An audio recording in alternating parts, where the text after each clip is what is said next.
Okay, let's get started. Welcome, everybody.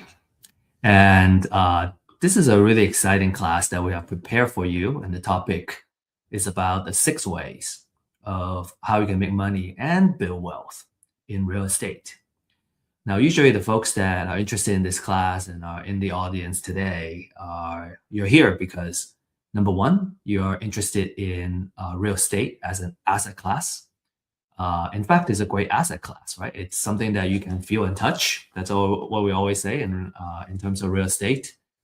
It's not like a virtual type of asset, and it has great potential for appreciation, depending on your strategy, of course. And we're going to talk about the different strategies where how you can make it appreciate and make it a great asset to own. Now, real estate investment is also a great vehicle to grow and secure your financial future too. And that's what we're talking about in terms of wealth building. And so, congratulations for being here and really taking control of your financial future and your financial security. Now, let's get started. Now, we're all here because we know that real estate investments can be a very lucrative business, right? If we know how to do it, that's the most important thing. You can lose money too. So how can we kind of avoid all the pitfalls and make sure that it will stay lucrative for us? Right? You probably personally know somebody who has invested in real estate and made big profits or have built a substantial wealth over time. In fact, we're working with someone right now that has built a close to 100 property portfolio, and she's sitting on a lot of equity right now. So how do we get into this game, right? We're gonna spend the next hour learning about the different ways we can play this game and how we can really excel in it. Now, to just kind of show you, what success may look like, here are a couple of success stories. And obviously, every deal is different, every case is different, and some of these are kind of outsized profits as well. So it's certainly not representative of what an average deal may look like. But these are some of the deals our clients have sent us, and they're kind of impressive. So we want to show it here. All right. So this is a deal where the investor made $46,500. Okay, and then we got a couple more too. Like these are even bigger. Every deal is a little bit bigger. This one is quite a bit bigger. $85,610 profit. Okay, and then here's another one, right? $88,862 profit. So if you do it right, if you know what you're doing, you can make quite a bit of profits. So naturally, the question is, how can I work deals like this? How can I find these deals? How can I work the deals? And how can I structure the deal so I can make this amount of profit? And how can I make money? So we're gonna answer those questions in this webinar, especially kind of the first half of our class today. We're gonna talk about how you can make money, right? The money-making techniques. And then we're going to dive into a little more advanced, which is the wealth building portion of it. All right. So I hope you're excited and you're kind of ready to go, and you're taking notes, right?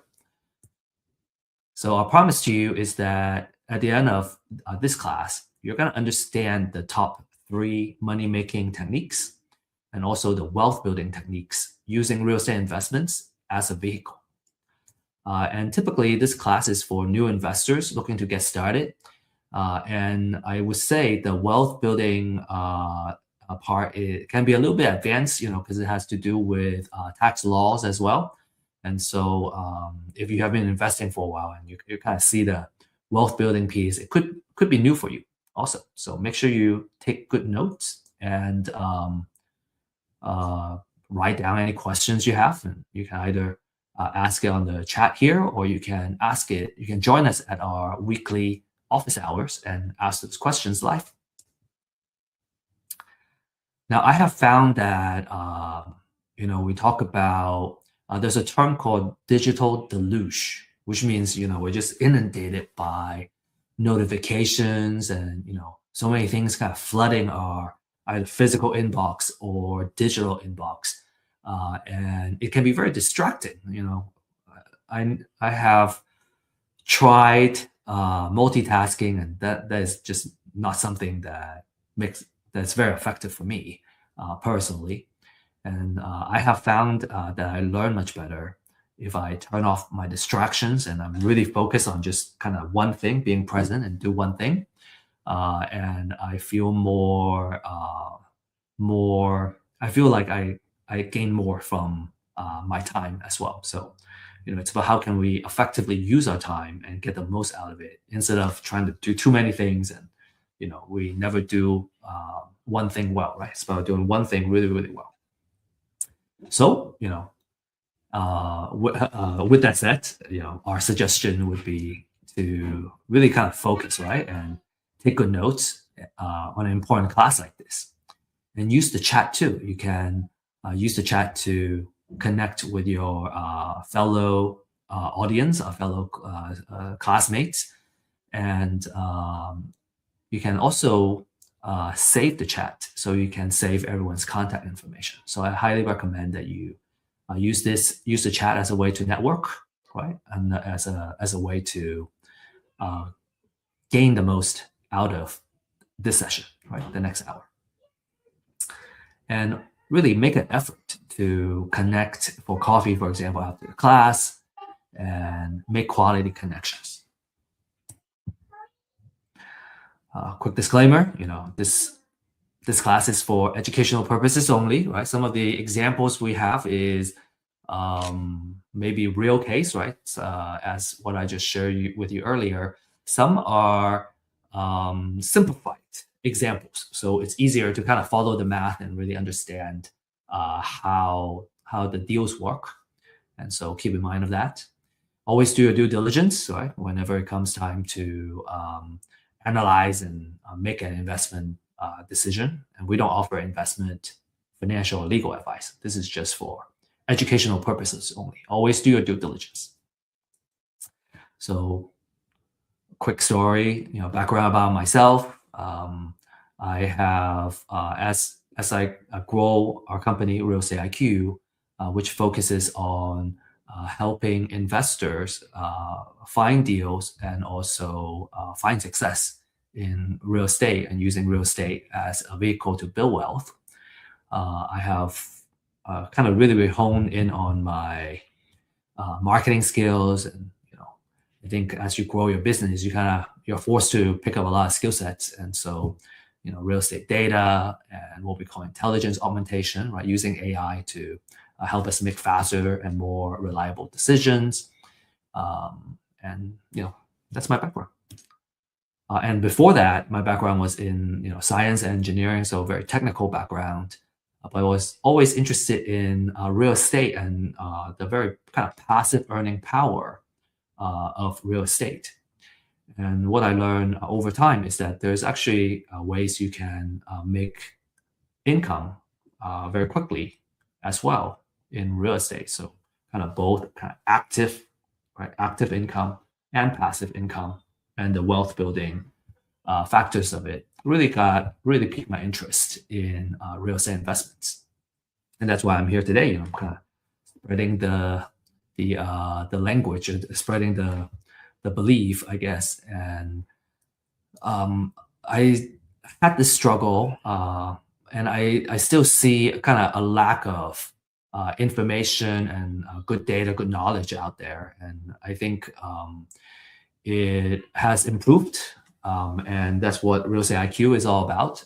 And I think you're just fortunate to be here today because you can get the knowledge, get the data and tech, and also our hope is that you can leverage this opportunity and leverage our community to network with mentors and fellow entrepreneurs, and really kind of use all the resources to grow your business. Because of all this struggle, as we were kind of learning about real estate investments and kind of doing the deals, we have built Real Estate IQ to address these issues, these problems, right? Webinars and classes, because education is the ultimate equalizer, right? It really kind of helps us rise up to the level that we want to play in.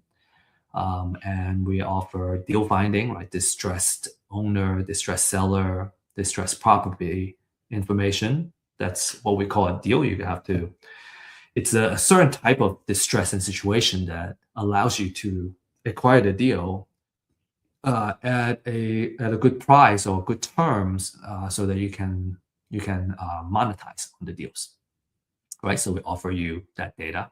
And then also, finally, we offer a deal makers community. It's a support system that helps you find help and get questions answered, and which I find is extremely important. You kind of, when you're just starting, you kind of need someone who is experienced and have gone through the struggle and have dealt with those problems, and just have somebody who can kind of help you make the deals happen. I find that very, very important. That was the first thing I did, is to find somebody who can mentor me and help me uh, uh, do the deals, different types of deals and situations. So it just saves so much time and struggle and headache when you have a trusted a mentor, a trusted coach that can help you out. All right, so without further ado, right, let's get started. So today we have 3 portions for this class. The first portion is going over money-making techniques, right? This is about kind of making quick, short-term money now, and how you can make a living using real estate. And then the second topic generally receives more attention because the long-term goal in real estate is usually about building assets that work for us, even when we are still sleeping, right? The passive earning techniques and how we can build the wealth, right, as we're sleeping. So that's a very exciting topic, and we'll go over that next. And then finally, we talked about a couple of bonus materials. If you have read about the introduction of this class, we got a couple of tools that we want to share with you, and that's our bonus material that we're going to share. Make sure you stay until the very end, and I'll share with you the link and the code, the QR code of how you can find and download these materials.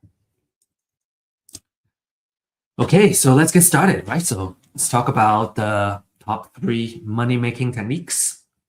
And I would say the most popular one and the most lucrative one is fix and flip.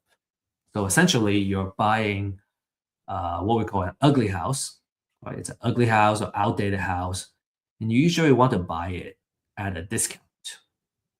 Okay, you improve it, and then you sell it for more than you pay for it, and you keep the difference as a profit. How the money is made is usually you need to, number one, is to buy it below market value. And usually it's because of the condition of the house, right? Maybe, like I said, it's ugly, or because of distress. An example of distress would be a home needing a lot of work, or a house going into foreclosure in the next 30 days. And so the owner either lose everything and potentially owe more money after losing the house, or they can sell it to you. So that's a very strong sign of distress. And then you add value through renovation. And you got to control the cost. You got to know, what you need to do to fix up the house to improve the property, and then you capture the what we call a spread, right? The sale price minus everything you put in the house, the purchase, the rehab, the financing cost, the closing cost, holding cost, everything, and then you get your net profit. And I'll have an example for you to kind of really visualize what the numbers may look like. The key benefit for fix and flip is that there is a potential for relatively big profit in a relatively short time. Usually maybe a quick project could be 3 months, maybe it can go as long as 10 months, up to a year. but usually it's months and not years. And you can build capital by what we call forced appreciation here, where improving and forcing it to appreciate. And you have a active and hands-on way of kind of controlling this project. And we usually say that fix and flip is more of a construction project. After you get the house, you gotta manage that construction project really well, control your costs and your schedule and the quality of the renovation, and improve it in such a way that you can sell at a profit. So risks, right? Everything has risk. You're gonna do, even sitting around, there's a risk to it as well. So the risk of fix and flip is that the price or buyer demand may go down during the time of your project. So just when you thought it's gonna sell high, if the price actually went down, then you may suffer a loss, right? It's possible. So you want to always be mindful of that, and that's why we also encourage our users and our clients and investors in general to really stay on top of the real estate market update. And we share this on a weekly basis in our Thursday live stream to share with you what's happening in the industry and what's happening with the market on a weekly basis. So you get to stay on top of it. All right. We call it about market risk, right? If the price tanks while you're in the middle of the project, you could be either wipes out whatever profit that you thought you would have, or you may suffer a loss. Okay, so let's be very real about that. Usually, you want to purchase it in such a way that you can account for a potential dip in the market, and the market is also seasonal. So, as you become a more seasoned investor, you've gone through and understand the different seasons, you are gonna make the right decision in terms of pricing and when you want to work on the project and when you want to put it on the market and all that. So you can, as you get more educated, you're gonna learn how to minimize and play with these risks, right? The other one, very, very important, is these are construction risk. So if the cost goes over, right, cost overrun, if you have contractor issues, you have permit delays, and making the project more expensive than needed. We do have a fix and flip workshop that you can purchase and attend, and I highly recommend that before you before you start a project, is to kind of learn the ins and outs of what you need to do, and then ideally work with someone who is experienced and can walk you through it. I think kind of having the education gives you the basic foundation and the language, and then also having someone experienced that you work with to kind of bridge that gap until you feel comfortable in doing that. I think that's a fantastic, that's a golden combination. Right, and then there's financing and holding risk. Usually when you do a short-term flip, you take out financing that has a higher interest rate, and if the schedule, right, if the construction goes over, actually we have a deal right now that has gone cost overrun and a schedule overrun right now that has increased the cost of the flip. The good thing was we were able to acquire the property with enough margin, right? And the discount was so big that we're still expecting to come out ahead. And so just something to kind of keep in mind. And again, there are things that you can do to minimize some of these risks. Okay. Let's talk about the 70% rule of thumb, right? This is one of the rule of thumbs that you should know. And as a demonstration for the rule of thumb, we have also prepared an example. So what the 70% rule of thumb is that everything you put in on the house, you should only be putting in up to 70% of the after repair value of the property. Okay, after repair value means what the house looks like and what the market value would be after you fully fix it up. So this is how we would use this rule of thumb. Okay, and once you get good at it, you can probably do it in your head. So number one is we need to figure out what the after repair value is, and you do that by looking at the comparables in the area, right? All the neighboring houses that were recently sold. How much were they selling for? And based on that, you can come up with the value, and you multiply it by 70%. So in this example, let's say the after repair value is $500,000. You take 70%, that's 350,000.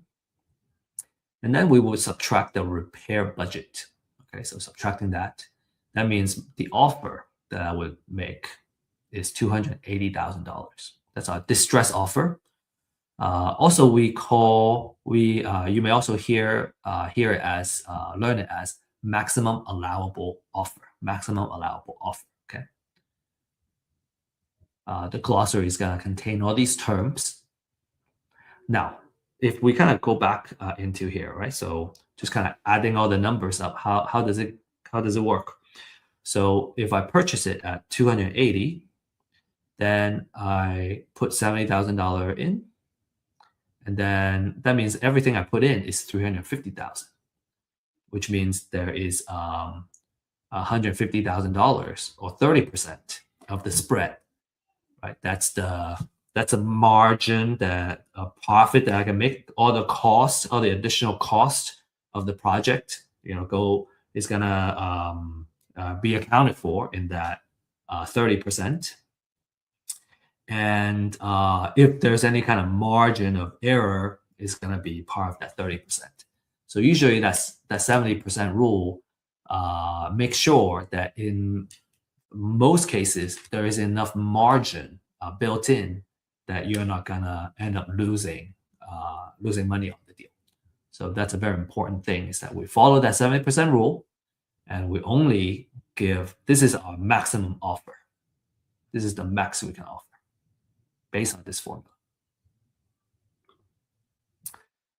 And just to demonstrate what the other 30% would be, okay, here's the example. So 30% of the $500,000 after repair value is 150. And so with that, you gotta pay for closing cost.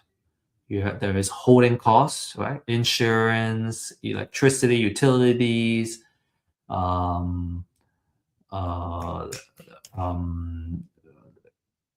I think that's probably the majority of it. Let me see.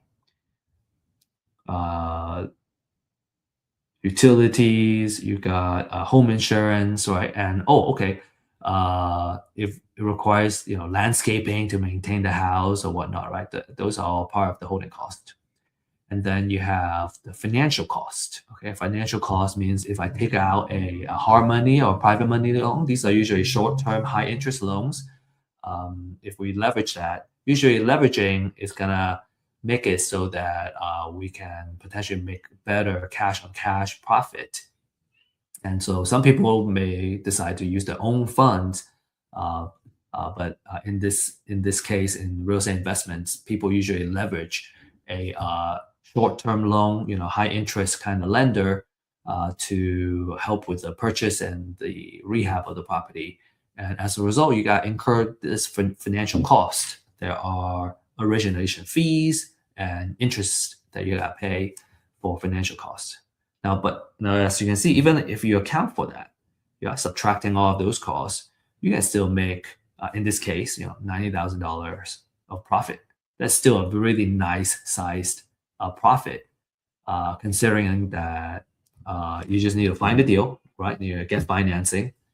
You probably need a little bit of capital and liquidity in your bank account in order to qualify for the short-term high-interest loan. Lenders usually want to see that you have liquidity in your bank, even if they are funding 100% of the deal. So typically, you're going to need a little bit of capital to play the fix and flip game. What else? In the fix and flip business, you are in the construction. business, right? You're managing this project, you're managing contractors, you're managing the budget, you're managing the schedule, what needs to be done to fix up all that. So cost overruns and project delays can eat into your profit. Okay. If you have any questions on fix and flip, any comments, we'd love to see it. Okay, next is wholesaling. Okay, so wholesaling, we're kind of going down to the, in terms of the amount of capital that you need or liquidity that you need in your bank account. Fix and flip is going to require the most. Wholesale is going to require less. And then the third method is going to require the least. So in terms of wholesale, what you do is that you find a distressed seller, right? And you secure the property under contract. Okay, so it's a signed contract. Usually it will need to be below what an investor is willing to pay for it. And then you sell the contract, right? So you're reselling the contract, which is the right to purchase the house, not the house itself. So you sell the contract to another investor and you can make a fee out of that. So usually the time frame for wholesale is much less, right? A fix and flip is a several month kind of project. A wholesale deal is just 1 or 2 months, right? 3 months or so to monetize. Okay. Your profit is the assignment or wholesale fee, and it's commonly a couple $1,000s, about 5 to 10% of the property price. Of course, it depends on the deal size as well. So the key benefit for wholesale is that it requires a low capital entry. All right, you can get started with very little money. You just need to pay for the marketing. All right, usually what you need is a list of distressed sellers or distressed properties that you can do outreach to, and then you got also pay for the marketing. You should have a marketing budget, right, as a wholesaling business. And you also need some earnest money to put the house under contract as well. There is no rehab or long holding period like fix and flip, so you avoid the construction and the kind of time risk. The great way to do that is to build a buyer's list in addition to have a list of distressed sellers that you can acquire the property from, or not acquire, but to get them to agree to sign a contract with you, so you can lock it up. The risk about this method is that there might be wholesaling rules and regulations in your particular state. And some states may require you to become a licensed agent before you can do that. And if you overpay in a contract, or you can't find a buyer in time, then you're gonna risk not being able to sell that contract, and you could lose your earnest money. There are ways to mitigate that. And you gotta get really good with lead generation and maintaining trust with your seller. So those are the things that you need to watch out for wholesale. This is a demonstration of a wholesale. So in this case, right, if you remember, everyone remember the example that we were running. Now, instead of doing the fix and flip itself, I'm a wholesaler, so I want to sell it to a fix and flip investor. So in this case, I need to subtract my wholesale fee. So let's say I want to make $20,000 wholesale fee, then the maximum offer that I would make is $260,000. So if I put it under contract for $260,000, I tack on my wholesale fee, then the investor can buy at $280, and they can still fit the 70% rule. And because of that, I have created value for the fix and flip investor. And the reason is it's not easy. It's difficult to find distressed sellers and putting it under contract. And the value that we're bringing to the market is that we got it under contract, and we got a seller ready to sell, and the buyer really appreciate that. Right? So as a result, we make the $20,000. And for a fix and flipper, as long as they can acquire a property with that 70% rule, and they're already going to make their margin, they would be happy to pay you a wholesale fee.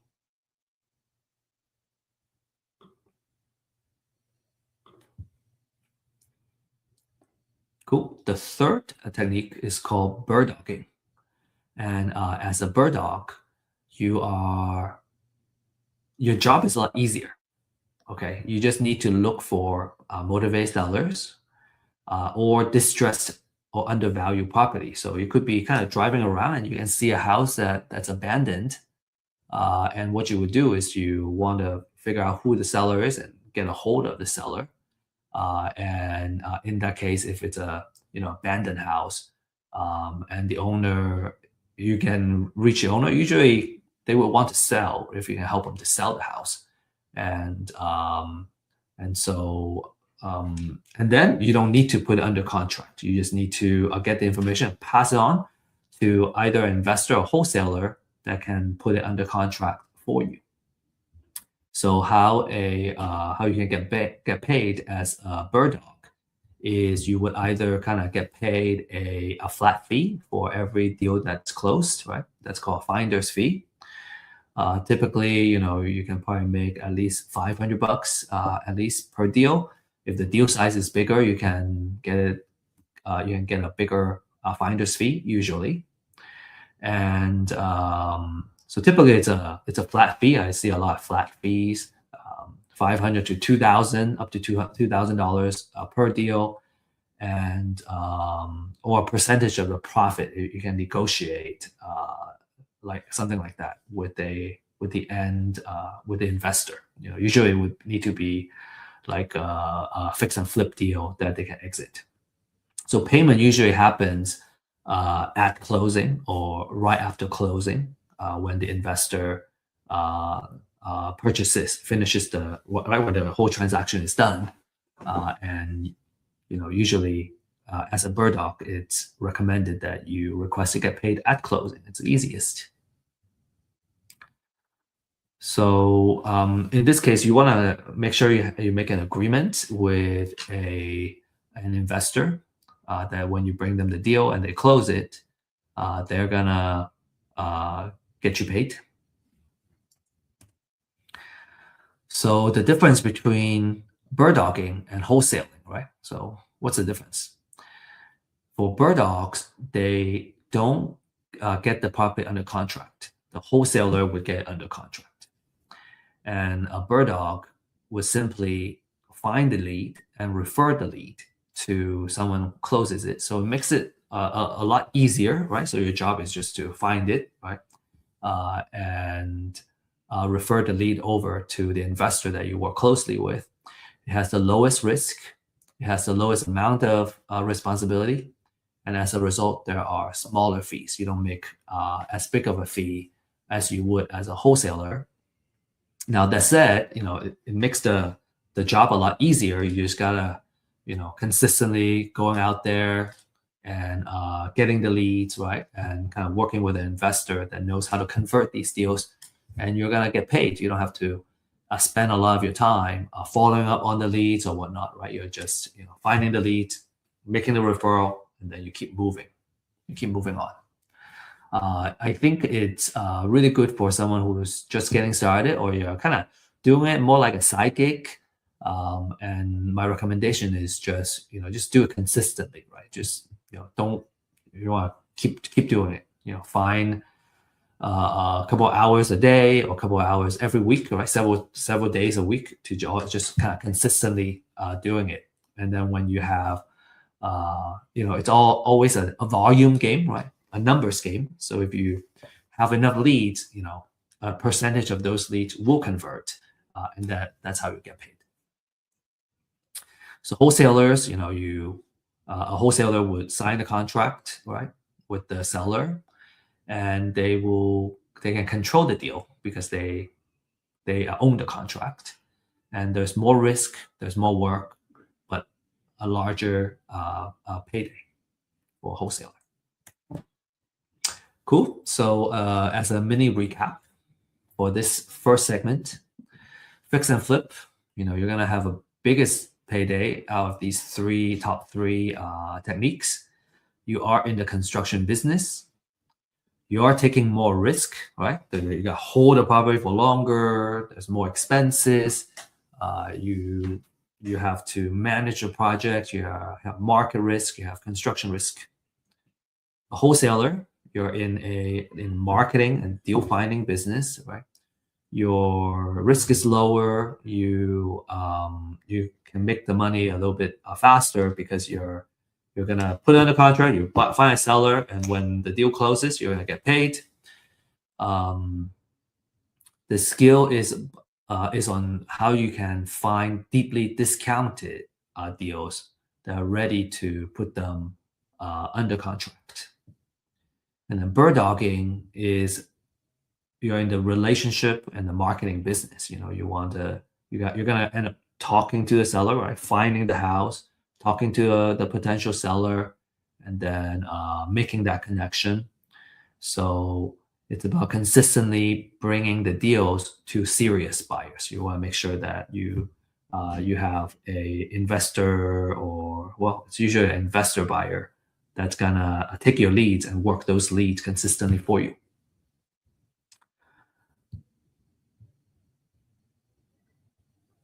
Okay, so that's our kind of money making techniques, right? Short term, relatively money, and then you either get a big chunk of payday after a project, the length of a project, or a little bit shorter time frame. You don't make as much, you still make some money, and then for bird dog, you make kind of a side hustle kind of money, and you can kind of learn the game. Some people are just satisfied, people go, well, I can start bird dogging, just kind of learn it and make a little bit of money. And then as I get better and better at it, I can start moving up the food chain and,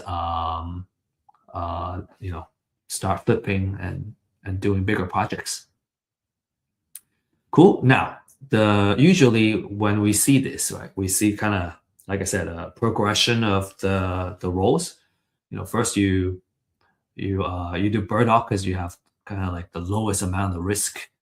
You don't need a lot of money to get started, and then you kind of move up to wholesaling. You can make a little more money, and then as you accumulate more of that capital, you can start doing fix and flip projects. And then this is kind of lead into our next segment is when you're starting to do fix and flip, you can start getting a big chunk of capital. So what are you gonna do? You're gonna just spend it? Well, no. Usually you invest it, right? You either invest it in other asset classes, or you can invest it in real estate as an asset class in the form of a rental property, and that's kind of what we're gonna talk about as one of our wealth building techniques. Cool. We're going to talk about the 3 wealth building techniques. Okay, so the first step is buy and hold. So you buy usually a pretty solid rental property, right? You put a good tenant in it, right? And you let them help you pay down the mortgage. They're gonna pay you rent every month, and you subtract after all the expenses that includes mortgage.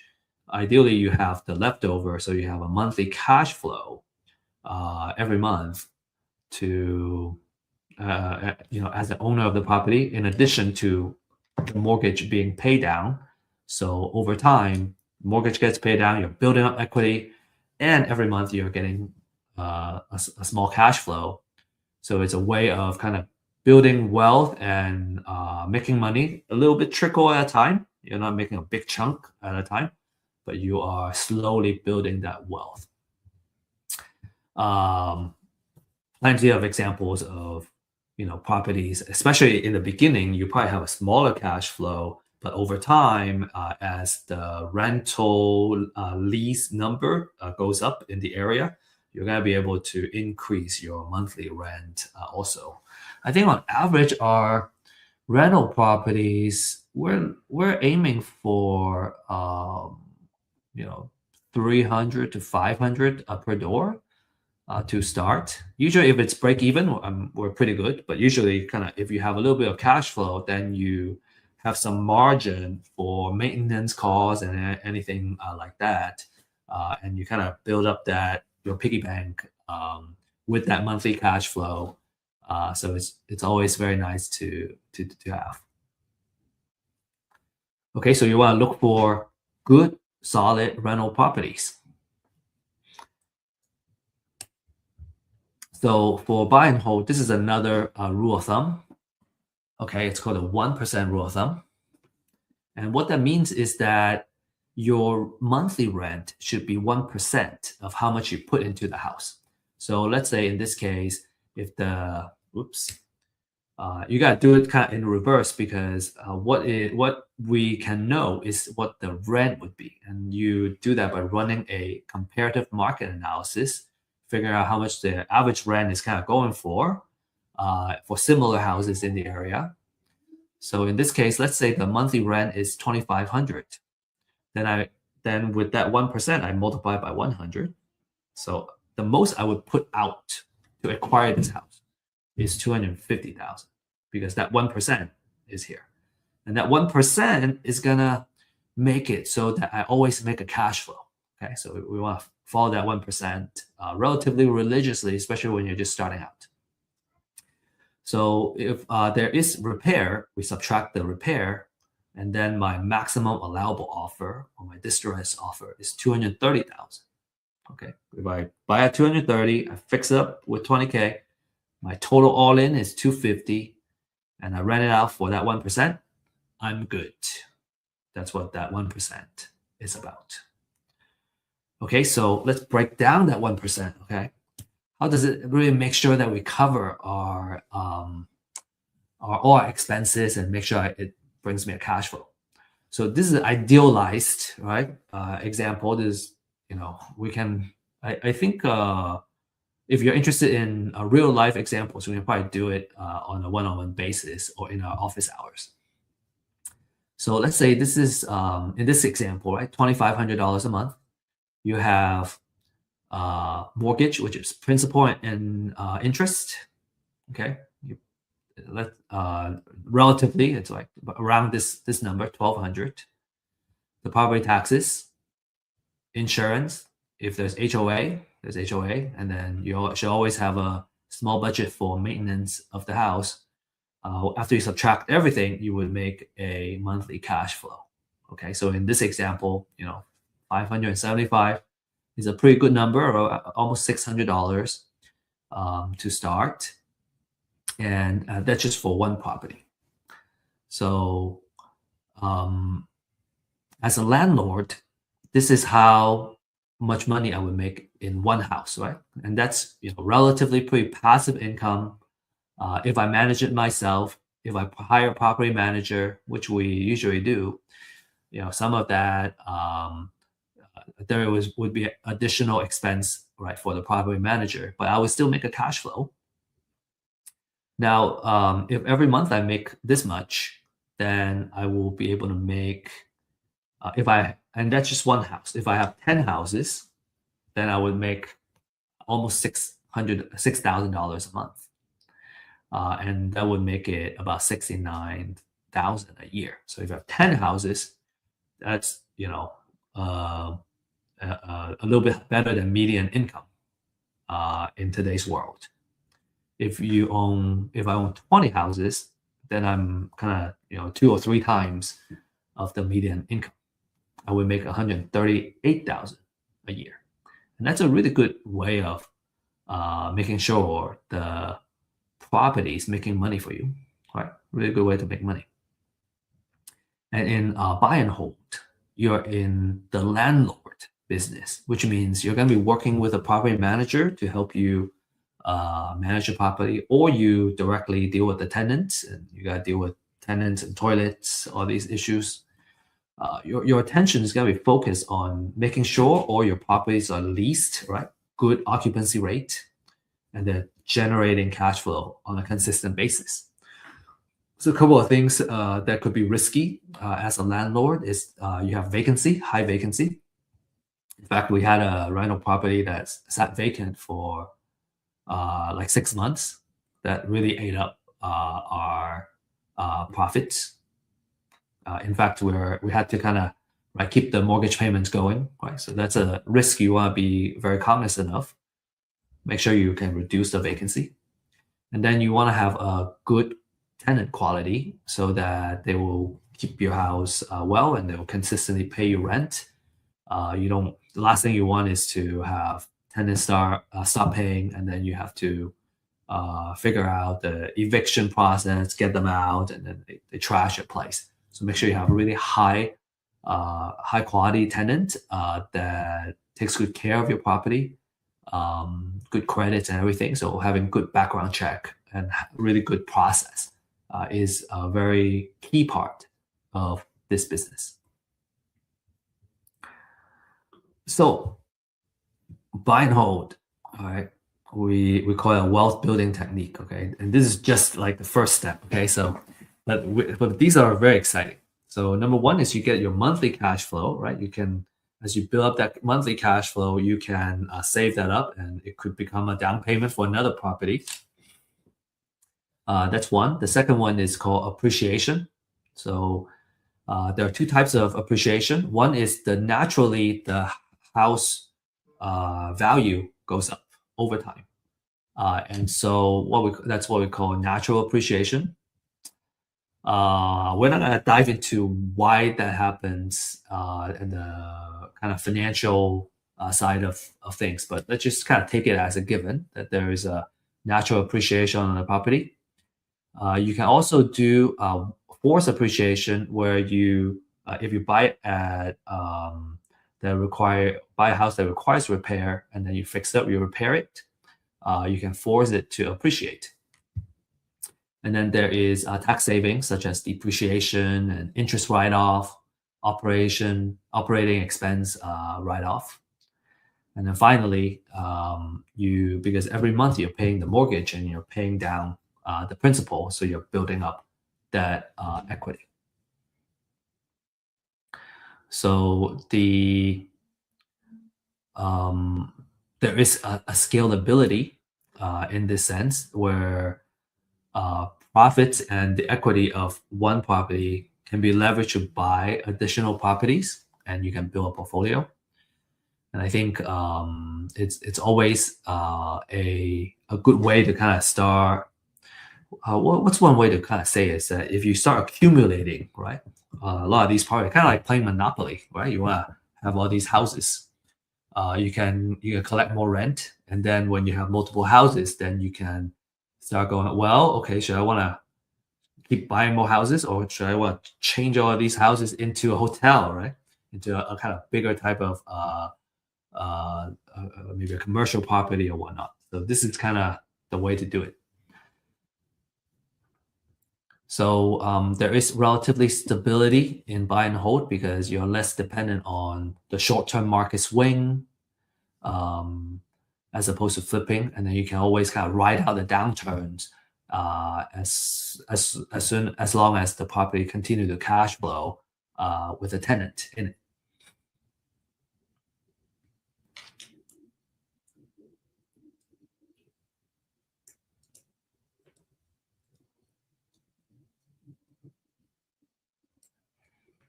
So, in terms of risk, I talk about bad tenants, poor screening. I talk about vacancy can hurt your cash flow, and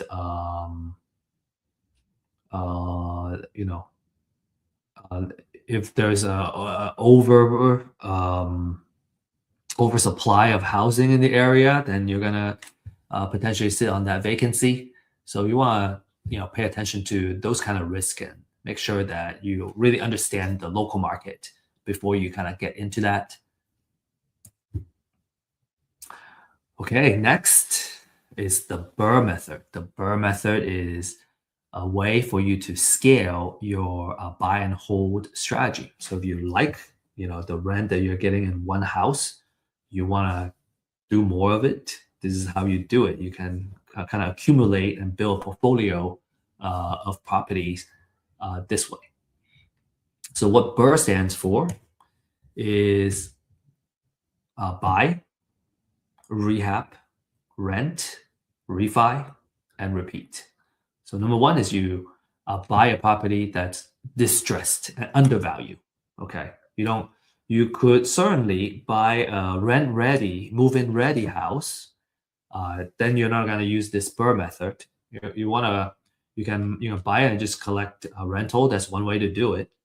To kind of use this strategy, and we'll talk about the benefits of this strategy. Why we want to do this is that you want to buy it at undervalue and distressed, and then you are gonna rehab it and force it to increase in value.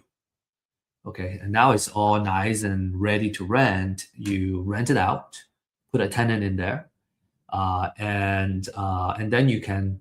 Usually, when you do a rehab, you use a short-term, hard money or private money loan. So you would, after you put a tenant in, you can refinance it to a 30-year loan. And then yeah, when you refinance, you will buy out the existing loan, right? The short-term loan is gone. And because when you originally took the short-term loan, your value is here. After you rehab it, your value is here now, is much higher.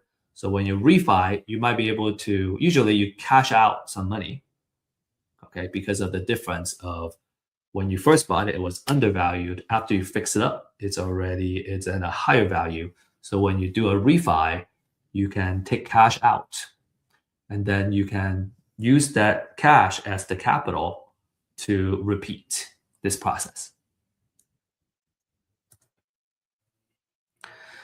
So how Burr makes money? Number one is force appreciation, right? That rehab pushes the value up after a few months of the project, and it creates equity beyond what the market appreciation, the natural appreciation can provide. Then the second one is you have an asset that's consistently creating a cash flow for you, so it pays down the debt for you in addition to having kind of the leftover profit that you can pocket every month.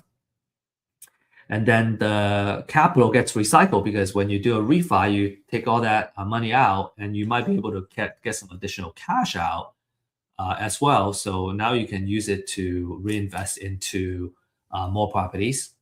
And then finally, it's the loan pay down, right? Because again, you got a tenant in there that's paying down your loan, and you can build up that equity.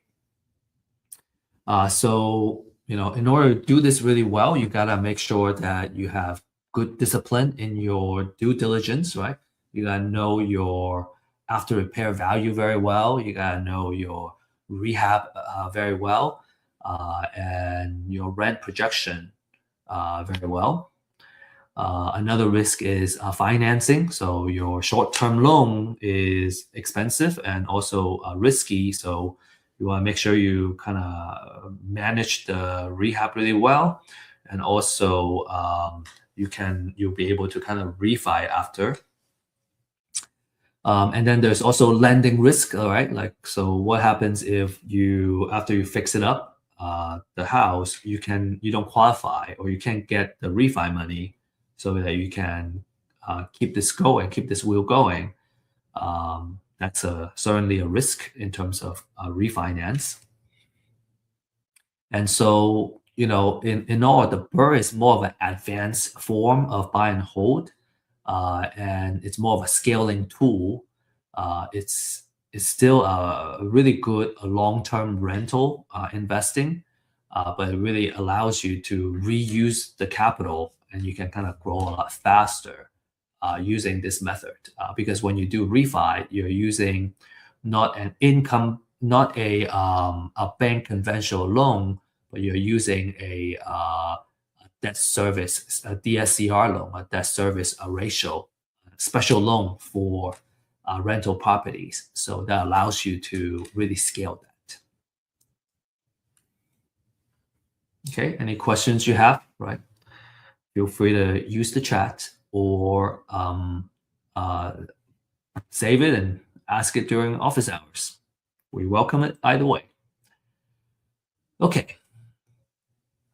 Now let's talk about another step, right? Let's take this burst step further, and then I'll have a really nice example to really kind of show and demonstrate to you, how to put all this together and how it works. This is super exciting. Okay, the third idea, the third I guess strategy is called buy, borrow, die. And in our Thursday live stream, John actually taught this in one of our sessions. He can explain it much, much better than me, but I want to really highlight the key points, right? So for buy, borrow, and die, this is what you do. You can do it in any kind of asset, right? But here we're talking about real estate as the asset. So if we use real estate as the asset for a long-term wealth and tax planning strategy, is you grow a portfolio of appreciating rental properties. You can borrow against the equity as the value goes up. You borrow against the equity. And then you let your heirs inherit those properties. And when they inherit the property, right, instead of selling, if you sell it, the taxes you gotta pay is based on how much you originally spent on it. But when your heir inherits it, they're gonna inherit it with at the value that it is today when they inherit the property. And so it's what we call step-up basis in terms of tax. So it's a really awesome way to minimize capital gains tax, and when you use it's a combination. It's a strategy that uses appreciation in real estate, cash flow, and the lending flexibility to provide money that you can spend during your life, and also deferring or avoiding the tax bill that comes from selling. Because when you sell, you incur capital gains tax. So it's a very advanced strategy, right? Highly recommend that if you're interested, talk to an experienced CPA that knows how to do this. And we're just here to kind of share with you a glimpse of what it would look like. All right. So this is how we do it. The buy, borrow, die. So number one is you buy, right? You accumulate all this real estate. So let's say you have on a small scale, you have one or two properties, but on a bigger scale, you would have a portfolio of say 20 properties, 60 properties, 100 properties, right? And now you have a really good base for that equity growth over time. And anytime there's a economic cycle, the real estate value goes up. And so you have that pure equity. So once you get that equity built up, you can now borrow against the equity. You can take that cash out and you can use it to either pay for your lifestyle or buy new deals and other investments. And over time, you can, as long as you manage your leverage carefully with the cash flow that you can generate from this real estate, then you're going to be in a really good place, right? So make sure you kind of manage that risk, right? Which is why we say it's a more advanced strategy, because you really got to run your numbers and really make sure that you're not pulling too much equity and you're over leveraged, and then you're going to end up losing your portfolio. So you want to make it, you want to do it in a very conservative way, and that's by running the numbers correctly. You can kind of borrow against it either through what we call cash out refi, or HELOC, or a portfolio loan, and investors have kind of used any and all of those methods. Maybe they take out a commercial loan that usually requires a refi after 5 years. Either way, you can do that and take the equity out. So now you have the money that you want to either spend or buy additional assets. And then when you die and pass the portfolio, The final step is about estate planning and tax treatment. When you die while still holding these properties, your heir will receive what we call a step-up basis to the current market value for those assets. And that's the current US tax laws right now. This step up is going to erase the capital gain that has built up during your lifetime, right? Your heir is going to get to enjoy that. And if they choose to keep the rentals, right, then they will get the step up basis. So if they choose to sell it later, they already got the step up, right? They're not going to have your basis when you bought it, but the basis when they inherit it. So even if it rises more over time, the capital gains tax that they have to pay is going to be much lower than if they had to use your cost basis.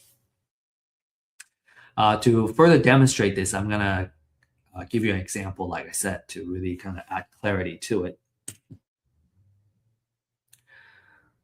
So before I jump to the example, of putting everything together, just want to stress that this is a advanced, what we call hold forever strategy, and it assumes you're comfortable keeping the properties highly leveraged, right, and having estate planning kind of together to put this together. It works best for quality rentals in a strong location, so you can continue to kind of have that cash flow going on, and having a conservative leverage in place. Make sure that your professional team is kind of all working together to make sure that this works. And then another thing is that the tax laws can change. So buy, borrow, die as a framework may change over time when the tax laws change. So you always want to stay on top of what's happening with the tax law and the legal piece while you employ this strategy. The last remark, another kind of more advanced is on the taxes, right? So the size of your estate matters. At the time of this class, there is a federal estate and gift tax exemption. So it's the maximum is at $15 million per person, or roughly $30 million for a married couple. And it's usually taxed at 40%. So basically, if you have less than 15 million as an individual or 30 million as a married couple, then you can qualify for the exemption, right? What you pass down. And then another thing is that each state can have their own estate tax. So, again, always kind of make sure you understand the state tax laws in addition to the federal tax law when you get this planning, when you get this done, right? Make sure you have that estate planning in place before you really kind of dive into this. But what I wanted to really demonstrate to you, with all these caveats, is that if you do it right, this is a very exciting strategy because you can pass down a lot of your wealth to your next generation without having to worry about the taxes, right? They get to, this is how we can build generational wealth. Okay, so to really fully demonstrate this, so let's take the next 5 minutes or so going over these next few slides. Okay, really demonstrate this. Okay, so phase one. Okay, I'm gonna buy a property at 80,000, and I'm buying at a really awesome discount because the after repair value is it's worth 200,000. So now this is because I have to rehab the property, right? I really have to do a lot of work, put $80,000 in. So my total cost basis is 130,000 when I first put it in. So my cost basis is 130. I borrow all of this with a hard money, 11%, say. But I got it done, and then I have built an equity of 70,000, right? So that's the difference between how much it's worth now and how much I put into it. I have $70,000 of equity. Okay. So that's the rehab kind of phase, right? Purchase and rehab. Now I rent it out. I'm gonna rent it out, and because the house is worth 200,000, I can take a 80% loan basically from the bank. So 80% of that is 160. And let's just say these are the terms: 30 years term, 70% interest rate, because the bank requires 20% equity, right? I'm gonna leave 40K equity in there, and I can take out $160,000 of the loan. So with that 160,000, I pay back my original loan, right? Because remember, this 130 was hard money. I pay that back, and now I pay all that back, and the difference is 30,000. So I have $30,000 that I kind of made, right? And it's tax free because it's a debt that I took out. And then I also benefit from having a reduced payment, right? My interest rate is lower. Okay, so it's 12%. The interest rate is actually 12%. All right, and then in addition to that, my house has an equity of 40,000. Okay, so I have 40,000 equity. I have $160,000 of the loan, and taking that loan out, it pays back the hard money original loan that I took out, and I took out 30,000, to spend or invest in another deal, and then every month I have reduced payment. Okay, so that's the next phase. All right, another phase. Okay, third phase. Let's say 15 years later, the market value has gone up tremendously. Right, it has doubled in value, and now I am at $400,000 in terms of market value. My old loan, I remember I had a loan of 160,000. Well, over time, I have paid that down, and it's 130,000 now. Well, now I can do another refi. Okay, I can do a refi. Remember, the bank wants to keep 20% equity. So out of the 400,000, I take our loan for 320,000, and I keep $80,000 equity in the house. So so that 320 I'm gonna use 130 to pay back the old loan.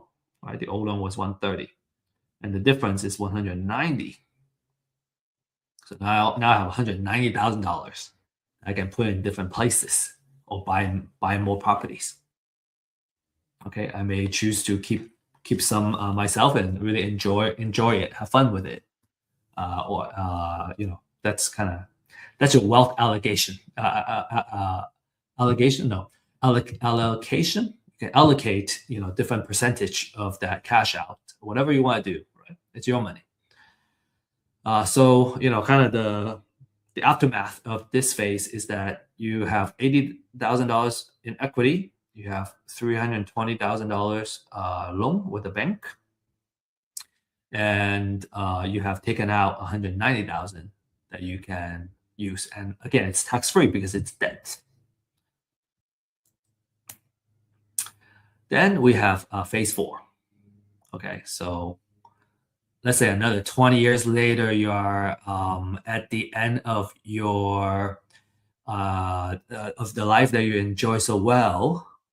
Okay, now the market value has doubled again to 800,000.